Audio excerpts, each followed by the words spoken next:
There are three events in UFO history that have made this motion picture possible. In the 1950s, Trevor James Constable unlocks one of the mysteries of UFOs, and that is the fact that most of them are invisible. By using infrared film in his cameras, he discovers UFOs that exist in a light spectrum that cannot be seen with the naked eye or photographed with conventional cameras.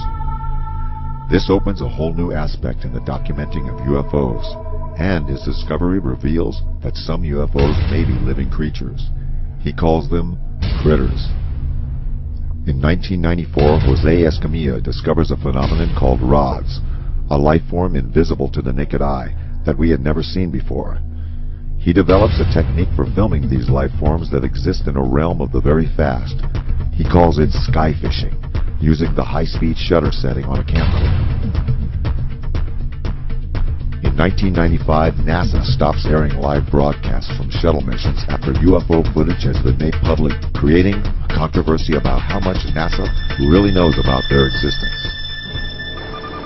Looks like you got an object right in front of you, Mark. Can you look out there? I'm not sure what you're talking about.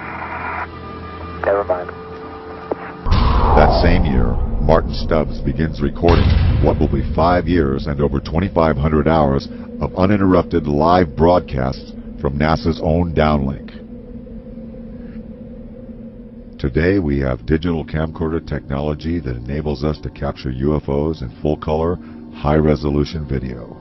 Invisible UFOs can now be captured in broad daylight by a simple camera conversion. Two camcorders of the same make and model are set up side by side. Camera 1 on the left is set for regular daytime recording.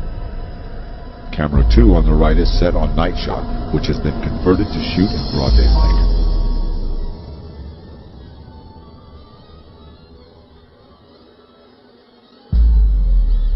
With the night shot camera on the right, a UFO that is in the infrared spectrum is clearly visible.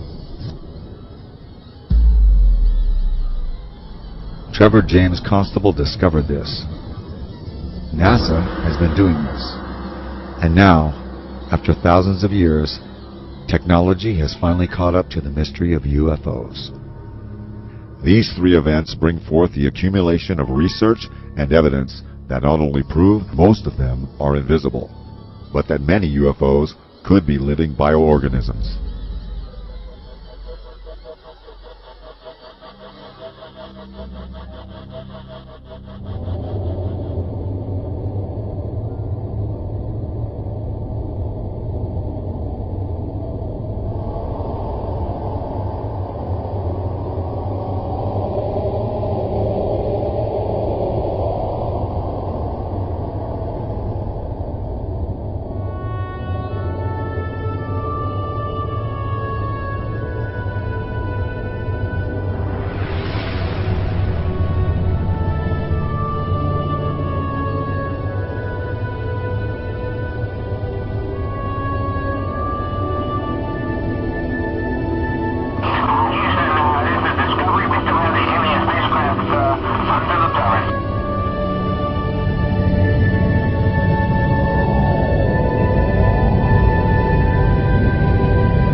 Anti-aircraft guns went into action against unidentified aircraft in the Los Angeles area, ordered by the 4th Interceptor Command at 2:25 a.m. The unidentified object moved slowly down the Pacific coast from Santa Monica and disappeared south of Long Beach.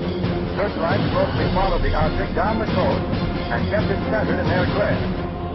Shells frequently could be seen bursting near the object, but none appeared to hit it. The shooting stopped about 3:30 a.m. Approximately 20 minutes after the firing died down, the ship returned and headed westward from Long Beach toward Santa Monica. The guns went into action again, hurling round after round of shells at the object.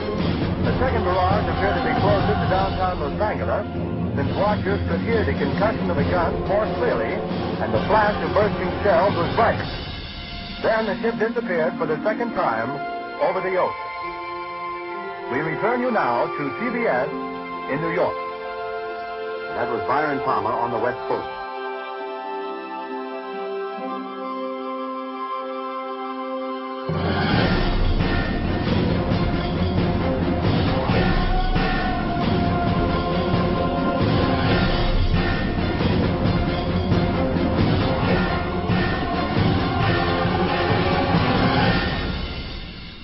Our distinguished guest for this evening is Dr. Willie Lay. Well, now, is our own government, our own Defense Department, taking the flying saucer reports seriously? They have to. After all, the Air Force, which is the one which is investigating, is charged with the defense of our skies. So if there's anything in the skies which they don't know and cannot account for, it makes them understandably uneasy. Major Donald E. Kehoe, a retired Marine Corps officer, insisted that the Air Force knew more than it was telling. We are being observed by some type of device which is ahead of us, far ahead of us, and is probably controlled by a highly advanced superior civilization. It has reached the point where many people in the Air Force have the same conclusion. In fact, the Air Force at one time had a top secret estimate that these things were interplanetary spaceships. Right now, if you report having seen a flying saucer, you open yourself up to ridicule too, which is something which is deplored by the Air Force.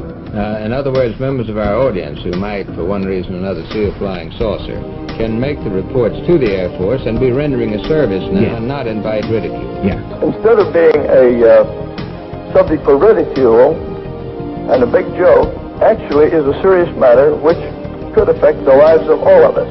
Actually, most people who report a UFO sighting are patriotic citizens who have been mystified by something that they've seen, and through a patriotic sense, report it to the local law enforcement officials or to the United States Air Force base near them. The first reports were brought in by quiet and sober citizens like Frank Manor. I looked north of me, and there looked like a fallen star.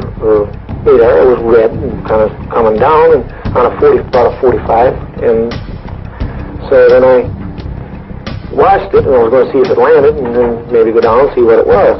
And when it got to the top of the trees, it stopped, and a blue and a white light come on.